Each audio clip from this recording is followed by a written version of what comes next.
그러니까 국가보훈부 장관 권오울입니다. 죽지 않고 의하리. 나라의 주권도 회복하지 못했으니 불충불회한 몸이 죽은들 어찌 눈을 감으리요. 허위 선생이 남긴 절명시입니다. 1907년 그는 국권을 빼앗긴 조국을 되찾기 위해 전국 각지에 흩어져 있던 의병을 모집해 서울 진공 작전에 나섰습니다. 13도 창의군 군사장 왕산 허위, 총대장 이인영, 의병장 민긍호. 비록 일제에 의해 순국했지만 이분들의 피와 결의는 대한독립군과 광복군의 뿌리가 되었습니다. 자신의 목숨보다 의를 택한 애국정신, 일제가 두려워 떨던 의병들의 기계를 우리가 잊지 않겠습니다. 기억하겠습니다. 단체 티 싸게 제작하고 싶어? 티 싸게로 따라와. 싸게 티 싸게 단체 티는 티 싸게 티 싸게 티 싸게 단체 티 주문 제작 티티티리 티 싸게 티티리 티티 싸게 티 싸게 티 싸게 단체 티는 티 싸게. 네, 송년 특집 더 인터뷰 4부로 이어집니다. 이러니 내가 정치를 못 끊지. 김용남 전 의원, 박원석 전 의원, 이준우 국민의힘 미디어 대변인과 함께하고 있습니다. 세 번째 이슈 가볼게요. 민주당, 국민의힘 정당 평가해 보겠습니다. 통일교 특검으로 또 여야가 세게 붙었는데요. 이 특검 누구에게 득이고 누구에게 실일까? 박 의원님, 네. 독립군으로서 얘기해 주세요. 글쎄요, 뭐 객관적으로. 양쪽 다 뭔가 지금 개운치 않은 면이 있죠. 네. 그러니까 민주당은 일단 지금 전제 수원부터 시작해서 네. 어쨌든 2018년, 19년 문재인 정부 그 무렵에 네. 그때는 집중적으로 민주당을 향해서 통일교가 온갖 로비를 했기 때문에 네. 파면 더 나올 수 있다. 지금 나온 명단들 말고 네. 그런 위기감이 있을 거고. 근데 국민의힘은 시기적으로 보면은 그보다도 가까운 과거에 네. 국민의힘에 이제 집중적인 로비를 했고 그리고 대선 때 한학자 어머니가 결단을 한 거 아니에요. 네. Y로 가자. 네. 그래서 권성동 의원이 엮인 걸로 끝나겠나. 만약 이걸 파기 시작하면은. 그리고 지금 나경원 의원도 천정궁에 갔냐 안 갔냐 뭐 이런 질문을 받고 있잖아요. 네. 그러니까 국민의힘으로서도 자칫 이게 우리 쪽에 그 데미지가 더 클 수 있다. 근데 국민의힘 입장에서는 뭐 특별히 더 잃을 것도 없어요. 네. 그러니까는 국민의힘 입장에서 오히려 적극적으로 하자. 이런 거고. 될까요? 근데 아니 되긴 되겠죠. 저걸 어떻게 양당이 다 꺼내놓고 합니까? 그러나 지금 이제 뭐 수사 대상, 뭐 추천권 이런 거 가지고 핑퐁 치는데 저는 그냥 딱 그 통일교의 정치권 로비 요것만 초점을 맞춰서 했으면 좋겠어요.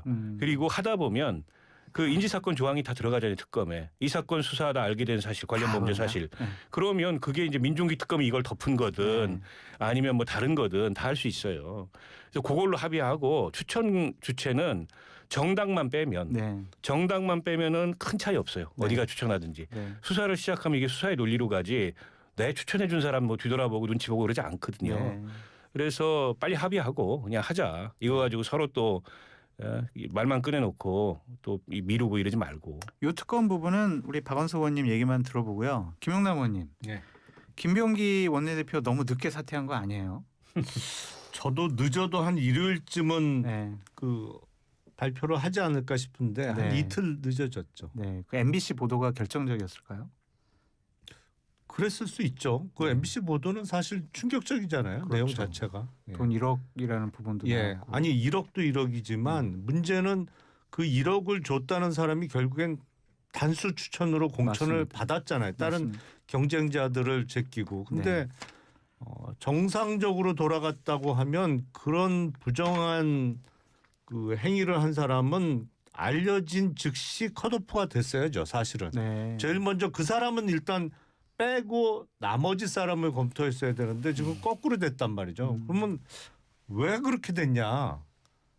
그게 이제 앞으로 밝혀져야 될 부분이죠. 법적인 수사나 조사까지 갈 수 있겠네요. 이 부분은 처벌도 받을 수 있고. 저거는 수사 안 할 방법이 없죠. 네. 뭐 처벌 범위야 수사 결과에 따라 결정되겠습니다만 일단은 1억 수수 사실 여부 그리고 뭐 그 녹취 파일에는 거의 다 나와 있어요. 사실은 맞아요. 다 나와 있기 때문에 왜 돈이 오고 갔는지는 명확해 보이고 다만 앞으로 수사에서 밝힐 거는 그럼에도 불구하고 어떻게 단수 공천이 됐냐 그거는 이해가 안 되는 부분이죠. 그렇죠. 그 전직 의원으로서 그 갑질 문제가 이 김병기 의원이 사퇴하게 된 주요 원인이라고 생각을 하시잖아요. 아니 저는 약간 아니요? 생각이 다른 거예요? 예. 뭐, 저는 뭐 때문에 가장 큰 문제가 네. 그러니까 갑질이라고 표현되는 건 사실은 네. 법률적으로는 범죄가 되는 경우보다 일반적으로는 안 되는 경우가 더 많아요. 그렇죠. 근데 후반부에 드러난 의혹들, 네. 그러니까 구의회 부의장의 그렇죠 업무 추진비 카드를 배우자가 쓴 거 아니냐, 뭐 이런 의혹들은 그거는 갑질을 넘어서 완전히 이제 범죄 성립 여부가 문제될 수가 있는 거기 때문에 그리고 뭐 마지막에 1억 그 부분도 있고 그런 게 더 컸다고 저는 생각합니다. 김영남 의원님 개인적으로 제가 질문드리고 싶은 게 그 의원으로서 보좌진들이 했던 최고의 갑질이 뭐였어요? 반성문 한번 써보세요. 반성문. 반성문 쓰자면 그때 제가 사실은 제 지역구에 네. 그 경찰서를 신설하는 게 제 가장 큰 네. 현안 문제였어요. 네. 근데 그게 1년 만에 이제 했어야 되는 거거든. 네.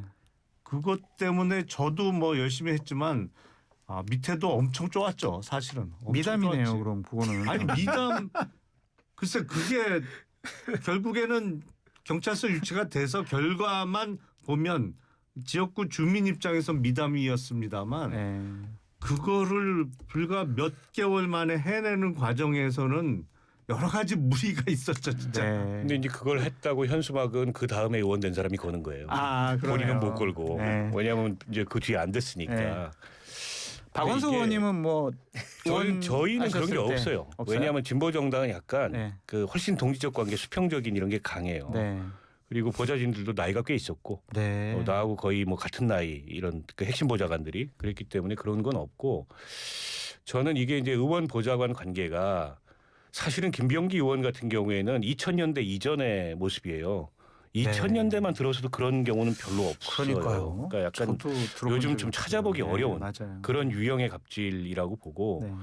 그러니까 이제 달라질 수밖에 없는 게 요즘 이제 이른바 MZ 세대들이 국회에도 많잖아요. 사무처에도 많고. 근데 달라요 그거는 옛날에 그런 식으로 의원들이 대하는 게 네. 좀 불가능하다고 보고 네. 그리고 의원이 이제 보좌진의 생사유탈권을 그냥 다 쥐고 있잖아요. 그렇죠. 의원이 채용하고 의원이 자르고 하는 게 그나마 좀 개선된 게 이제는 해고 예고제를 한 달 하도록 정도. 제도화돼 있잖아요. 네. 한 달 정도. 근데 그런 것도 제가 보기에는 바뀌어야 된다고 보고요. 음. 원래 그 제가 속했던 정당에서는 그러니까 풀제 같은 거를 주장을 했었어요. 네. 그러니까 국회 사무처가 다 인력 지원을 하고 그게 그러니까 의원 되게 개인이 힘들고. 고용주가 돼가지고 마음대로 넣고 빼고 하는 이런 이제 제도가 갖는 한계 이런 거에 대해서 비판을 해왔기 때문에 바람직하게는 그런 식으로 제도화된다면 좋겠죠. 김병기 의원은 뭐 사퇴를 했으니까 그 부분은 법적으로 뭐 조사될 부분이 있는데 강선우 의원 건과 관련해서 좀 여쭤보고 싶은 게 정청래 당 대표가 강선우 의원이 갑질 논란이 있고 여러 가지로 뭐 문제가 생겼을 때 이런 말들을 했어요. 강선우는 훌륭한 국회의원이다. 동지는 함께 비 맞는 것이다. 든든한 울타리가 되겠다. 이런 입장을 계속 내세웠거든요.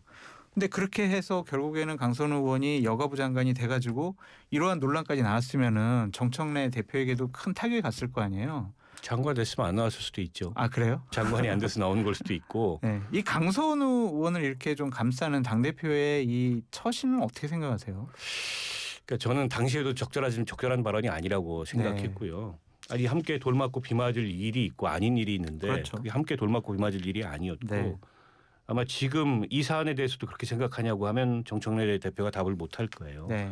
그만큼 이번 사안은 심각하고 그러니까 단적으로 얘기하면 구속될 사안입니다. 네. 그러니까 지금 권성동 의원이 통일교로부터 1억 받은 걸로 그렇죠. 구속이 됐어요. 맞습니다. 근데 뇌물 아니에요. 네.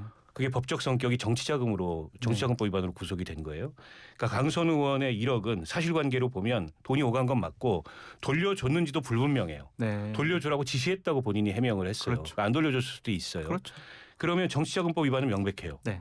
경우에 따라서 뇌물이 될 수도 있습니다. 네. 공직자고 대가성 있는 돈이 오갔기 때문에 그럼 뇌물로 1억 이상이면 특가법 적용되면 10년 이상 징역이에요. 그렇죠. 네. 그러니까 충분히 구속 가능한 사안이 그만큼 이게 심각한 거예요. 게다가 제일 이상한 게 김병기 의원이 굉장히 단호해요. 네. 이 컷오프 유지해야 된다. 그렇죠. 저 차라리 처벌받겠다고 얘기해라라고 해놓고 다음 날 단수 공천이 됐다는 그러니까요. 거예요. 두 가지 추정이 가능하잖아요. 하나는 정말 봐줘서 덮었든가. 네. 김병기 공간이 간사선에서 아니면 김병기도 어쩔 수 없는 외력이 작용했든가. 후자라면 더 큰 문제예요. 네. 그러면 이거는 민주당의 공천 시스템 전체의 문제가 대두가 될 수 있어요. 네. 그래서 민주당 불팔릴 거야 돼요. 이준호 그러니까 대변인님 아직도 저는 당적을 유지하고 있는 게 이상해요. 강선 의원이. 출당이나 탈당. 아니 보통은 이런 일 생기면은 바로? 사실상 탈당 공고해가지고 바로 그냥 꼬리 자르기 들어가요. 네. 그 왜 저러지? 이준호 대변인님 국민의힘에서 한 건 잡은 거 아니에요? 국민의힘이 잡은 건 아니잖아. 얻어 걸린 거지. 강선호 의원이 했던 그 말 한마디에 모든 게 다 녹아들어 있습니다. 뭐입니까? 살려주세요. 어떻게 살려주세요 할 때 해석하세요? 그때 울먹이면서 얘기. 제가 네. 그 오디오를 들어봤는데 울먹이면서 얘기를 하더라고요. 어떻게 해석하세요? 그걸. 그거는 이제 본인이 1억 받은 게 사실인 거고 그거 1억을 그 사무국장 보장한테 맡겼다고 했지 않습니까? 네. 그것도 제가 보기에는 본인이 받은 거를 사무국장한테 맡기고 김병기 의원한테 상담을 온 게 아닌가 싶은 의심이 들 정도예요. 왜냐하면 그 밑에 사무국장 1억 받았으면요. 그 사무국장이 의원이 지시가 없으면요. 바로 돌려줍니다. 네. 일단 가지고 있어봐라는 지시 정도 있었기 때문에 가지고 있다. 근데 저는 그 그렇게 전직 보좌관은 보고요. 그런 일이 없다라고 얘기를 했어요. 본인은 증언을. 그렇게 얘기를 했죠. 네. 근데 그러니까 수사가 필요하다는 거예요. 네. 왜냐하면 그 두 분의 대화 녹취를 들어보지 않습니까? 사실을 전제로 굉장히 진지하게 얘기를 합니다. 네. 그러면서 내가 이걸 못 들은 걸로 해야겠다 뭐 이런 얘기도 하고 그래요. 근데 김병기 의원도 상당히 좀 계산적이고 굉장히 좀 빨랐던 게 뭐냐면 이게 두 번째 만남이라는 거예요. 2022년 4월 22일 날 만났을 때 녹음을 켜놓고 본인이 대화를 합니다. 네. 그 말은 무슨 말이냐면 2월 20날에 먼저 만났다는 거예요. 그러니까 그때 만났을 때 처음에 1억에 대한 얘기를 듣고 다시 두 번째 날 부른 거예요. 그래서 이틀 동안 가만히 생각해 보니까 내가 그걸로 끝내면 안 되겠다. 혹시 문제될 수 있으니까 녹음했다. 한 번 더 불러서 내가 녹음기 켜놓고 나는 이거에 대해서 돌려줘라라는 얘기를 증거를 남길 필요가 있겠다라고 판단해가지고 한 거죠. 네. 그러니까 강선우 의원 입장에서는 굉장히 좀 화가 날 겁니다. 네. 자기한테 녹음한테 얘기 안 하고 자기한테 유리한 발언만 하는 것만 김병기 의원들 녹음했으니까 그런 상황인데 아까 1억 이제 돌려줬느냐 의무라고 그랬잖아요. 저는 안 돌려줬다 봐요. 왜냐하면은 이렇게 얘기하면 바로 그 다음날 두 명이 컷오프되고 그 후보가 단수 공천 받았단 말이에요. 그렇죠. 그건 무슨 말이냐. 네. 1억을 안 돌려서 그걸 가지고 있거나 네. 아니면 김병기 의원이랑 나눠 가졌었거나 그럴 가능성이 많다는 거죠. 개인적인 의견. 개인적 의견입니다. 네. 예. 그런 의견이 많기 때문에 이거는 김병기과 강성훈에 대해서 형사 수사가 들어가서 실체를 밝힐 필요가 그래서 있다. 국민의 입장에서는 이걸 공세를 강화할 수밖에 없겠네요. 기본적으로. 어느 국회의원 간에 돈 받고 공천 주면 이거는 뭐 여야 가릴 것 없이 다 비판받아야 되죠. 수사받아야 되죠. 이준호 대변인님께 네. 개인적으로 여쭤보고 싶은 건 보좌관 생활 뭐 저랑도 같이 여러 가지를 같이 있었고 네. 보좌관 생활하시면서 최고로 당한 갑질 기억나는 거지. 도대체 이런 것까지 내가 해야 되나 막 생각하신 거 있어요? 방송에 말해 너무 부적절해요. 그게 너무 자존심 상하고 너무 화가 나게 있었는데. 좀 방송에- 순화시켜서 얘기해 주세요. 누군지 얘기 안 하면 되잖아. 근데 그걸 다 알 수밖에 없는 내용이라서. 아 그래요? 예, 그러니까 어쨌든 그게 당했구나. 의무에 없는 일을 시킨 거 있잖아요. 네. 의무에 없는 시키면서도 당당하게 얘기를 하고. 결국엔 했어요? 그렇죠, 했죠. 해야죠. 네. 그렇죠. 보좌진 해야죠. 찾아 누군지 빨리. 저희 방송 방송 끝나고 끝나고 얘기 드릴게요. 얘기해 주세요. 그러면 이슈를 좀 넘어가서 내년 지방선거 전망을 한번 얘기해 보도록 하겠습니다. 서울시장 먼저 얘기를 해볼게요. 김용남 의원님. 네. 정원호 구청장에 대해서 이재명 대통령이 띄웠잖아요. 일 잘한다고. 그래서 각종 여론조사를 보면은 상당히 잘 나오는 것 같아요.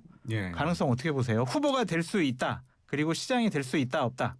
두 가지 전망 다 해주세요. 지금 여론조사를 보면 유력한 2명 중에 적어도 1명으로 뽑히는 건 틀림없어 보여요. 민주당 후보 네, 내에서. 민주당 후보군 내에서. 다른 한 분은 누구예요?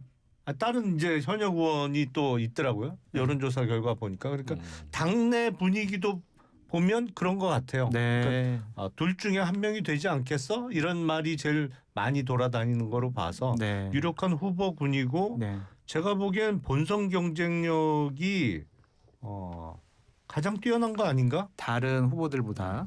그러니까 상대 후보를 오세훈 지금 서울시장이라고 가정해 놓고 보면 대비되는 측면이 가장 극명하게 나타나요. 그러니까 오세훈 시장이 지금 4번째 서울시장을 그렇죠. 하고 있는 거잖아요. 내년에 이제 5선 도전인데 네. 이제 이 다선 국회의원도 마찬가지입니다만 다선 단체장은 가장 먼저 제기되는 유권자들의 의문이 있어요. 도대체 한 게 뭐 있지? 그렇죠. 그 질문에 답하기가 만만치 않아요. 오세훈 시장은. 네. 벌써 네 번째를 거의 임기를 끝내고 있는데 한 게 뭐 있지 하면 생각나는 게 세빛동섬하고 최근에 있었던 한강버스 정도밖에 생각이 안 나요. 네. 근데 본선에서도 문제가 되죠. 당연히. 5선은 아니 조선 500년을 다 훑어봐도 네. 한성 판윤을 이렇게 오래 한 사람은 없어요. 띄엄띄엄했잖아요. 아니 그래도 합쳐도 10년이야. 합쳐도 네. 10년이 넘어. 근데 앞으로 4년 더 하면 뭐가 달라질까? 근데 네. 최근 10년 동안 그 성동구가 변한 거 보면 대비가 확 되죠. 네. 이준우 대변인님, 오세훈 시장 뭐 했어요?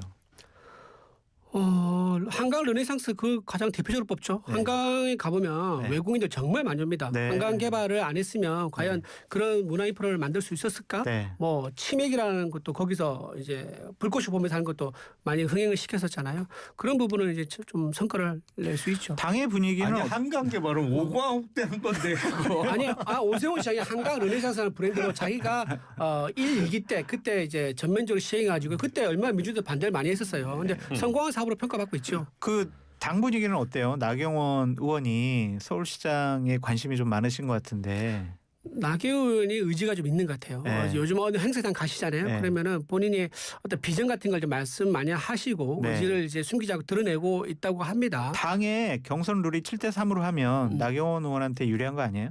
나경원한테 유리하겠죠. 근데 네. 이거는 모든 후보들이 다 마찬가지예요. 지금 같이 우리가 여대 야소 상황에서 민주당과 싸우려면 당에 대한 어떤 선명성이라든가 투쟁성이 있는 사람들이 네. 지방선거에 많이 당선돼 가지고 우리 우파 우군들을 진지를 많이 구축해야 된다 그런 필요성이 있거든요. 그렇기 때문에 당연히 그건 요구한 거는 뭐 나경원 의원을 위해서 만든 룰이 아니고 네. 지금 현재 당의 처한 상황에서 꼭 필요한 룰이다. 그래 봅니다. 그렇게 나가면 본선 경쟁력이 있어요? 당원들의 선택. 지금 보세요. 네. 지금 우리 당이 보수 우파 정당에서 100만 당원이 된 지 한 번도 없어요. 네. 근데 이번에 장동혁 대표가 오고 나서 리더십이 어쨌든 뭐 비판을 받기는 하지만 실제로는 당원 가입이 부쩍 늘었습니다. 30만 명 이상 늘어가지고 네. 내일 모레면 100만이 넘는다는 게 확실시 되고 있는 네. 상황이고 얼마 전에 조원시의회에서 2025년 12월 27일부터 28일까지 전국 18세 이상 남녀 네. 804명을 대상으로 한 여론조사 결과인데요. 네. 거기에 따르면은 정당 지지도가 민주당이 41.9, 네. 국민의힘이 37.4. 네. 이 차이가요. 네. 4.5% 포인트 차이예요. 네. 그러니까 오차가 범위 내에 붙었어요. 갤럽 여론조사는 안 봐요? 당에선? 갤럽도 보죠. 근데 조원 시의회가 가장 최근 거예요. 네. 그래서 저는 이런 여론조사 결과 보면 당원이 가입이 늘고 네. 또 이제 정당의 지지율이 격차가 좁혀지고 있다는 걸 본다 그러면 지방선거에서 충분히 경쟁력이 있다. 저는 그래 봅니다. 저런 생각과 판단에 대해서 박원석 의원님 어떻게 생각해요? 별로 객관적이지 않죠. 그 데이터는 그렇게 나오고 있지 않고 이제 지금 MBS나 갤럽이나 여론조사를 보면 하프잖아요. 거의 네. 국민의힘이. 그리고 여권의 여러 가지 실책이나 악재가 나오는데 반사이익을 못 얻고 있어요. 결국에는 지금 장동혁 지도부가 보여준 퍼포먼스에 대해서 별로 그렇게 국민들이 신뢰를 하거나 기대를 하지 않는다. 여전히 내란 정당 프레임에 갇혀 있고, 근데 오히려 이제 그 프레임 속으로 스스로 걸어 들어가는 당내의 기류들이 있잖아요. 때문에 이대로 가면 국민의힘의 지방선거 전망 별로 그렇게 좋을 것 같지 않아요. 네. 그러니까 지금 서울인데 관건은 네. 그러니까 서울 이기면 그나마 저도 그렇죠. 젖잘싸 네. 할 수 있는데 서울 지면 이제 끝나는 거예요. 근데 이제 민주당이나 이재명 대통령이 저는 이재명 대통령 머릿속에 한 3분의 2는 선거로 차 있다고 생각합니다. 네. 정원호 구청장 띄우는 거 보고 네. 그런 생각이 딱 들었어요. 그러니까 저건 명백히 띄운 거거든요. 그렇죠. 그리고 그 순간에 수직 상승해서 그렇죠. 사실은 후보는 저는 거의 결정됐다고 그렇죠. 봅니다. 절차일 뿐이지 네. 나머지는 본선 경쟁력인데 아마도 정치적 구도하에 선거가 치러지는 것을 최대한 회피하면서 일종의 업적과 실력 그러니까 행정이다 이거는 이렇게 선거를 치르려고 할 것 같아요. 민주당 입장에서 그게 유리하거든요. 경쟁력은 충분하다. 네, 오세훈 피로도가 있고 네. 정원호 구청장이 성동구에서 보였던 퍼포먼스가 있기 때문에 게다가 시인이어서 네. 이 사람에 대해서 뭐 이렇게 정치적으로 네거티브하게 캠페인을 할 건덕지가 별로 없어요. 네.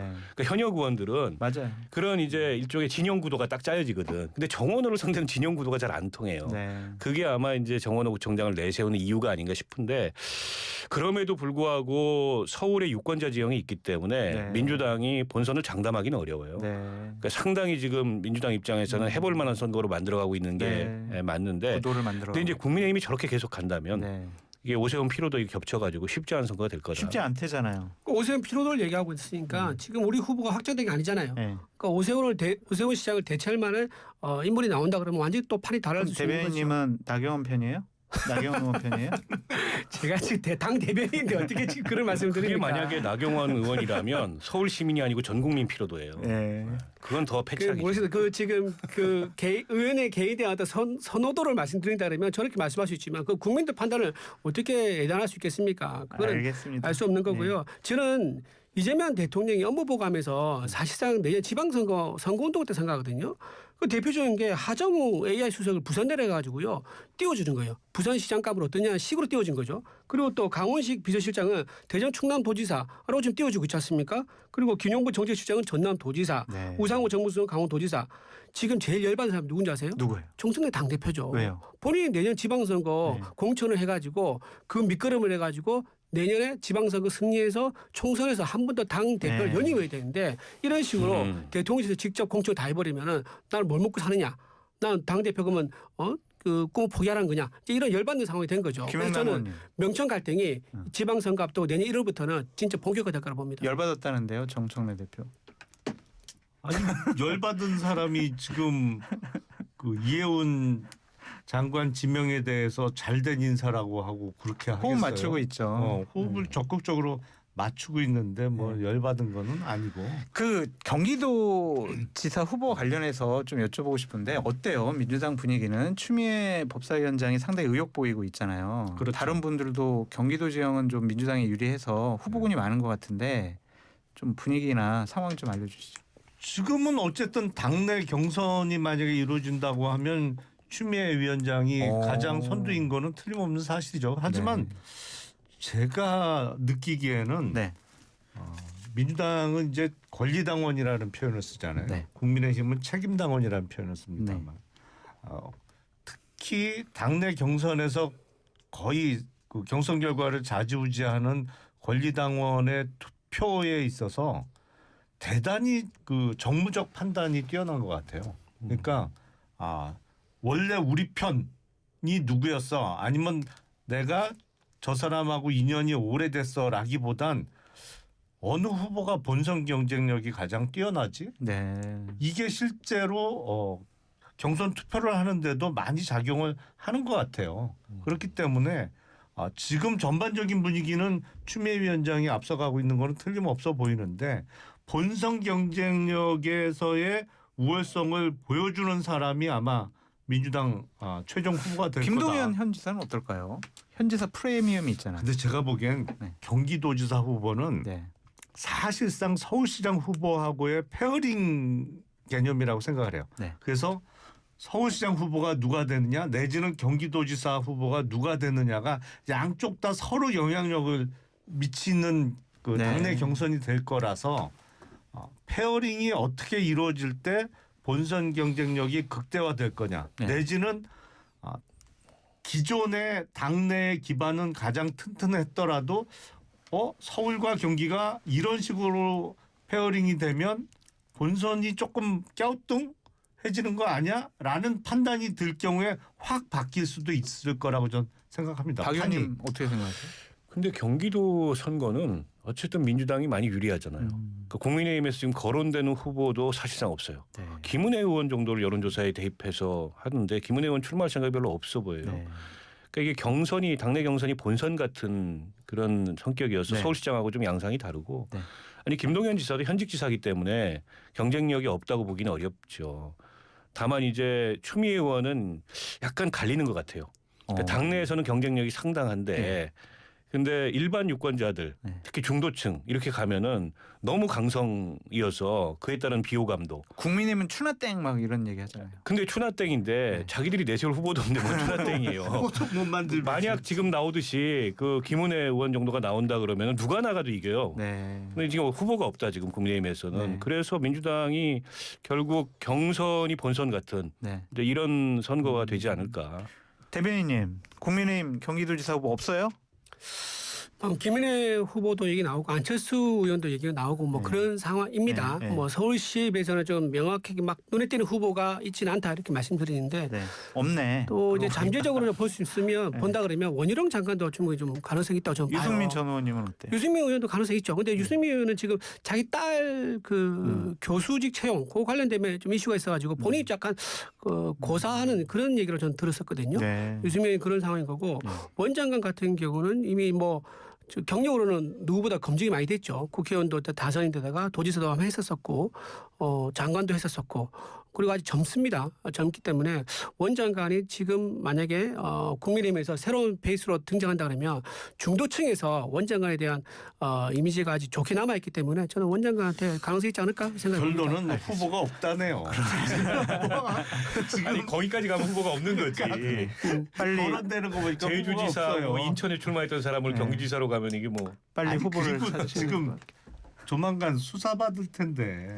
아니 알겠습니다. 그 지금 기소 못했잖아요. 그거는 민주기 특검에서 시간 끝났어요, 소환도 이제. 못하고 그만하세요. 거의 혐의가 끝나는 걸로 봐야죠. 네, 오늘 세 분 함께해 주셔서 감사하고요. 즐거웠습니다. 마지막 날 이렇게 함께해 주셔서 너무너무 감사드립니다. 김영남 전 의원, 박원석 전 의원, 이준우 국민의힘 대변인이었습니다. 감사합니다. 고맙습니다.